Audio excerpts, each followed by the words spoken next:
Lyca production Subaskaran மற்றும் red Jain movies தயாரிப்பில் உலகநாயகன் கமல்ஹாசன் நடிப்பில் பிரம்மாண்ட இயக்குனர் சங்கர் இயக்கத்தில் இந்தியன் 2 உலகமெங்கும் வெற்றி நடை போடுகிறது.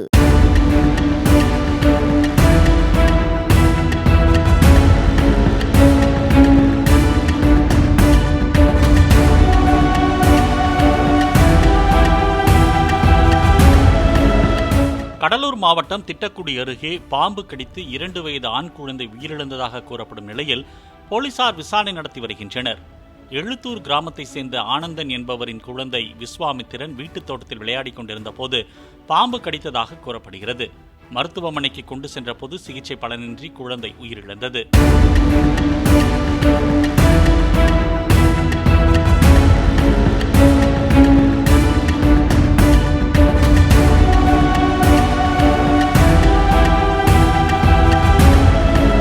லைகா புரொடக்ஷன் சுபாஸ்கரன் மற்றும் ரெட் ஜெயின் மூவிஸ் தயாரிப்பில் உலகநாயகன் கமல்ஹாசன் நடிப்பில் பிரம்மாண்ட இயக்குனர் சங்கர் இயக்கத்தில் இந்தியன் 2 உலகமெங்கும் வெற்றி நடை போடுகிறது.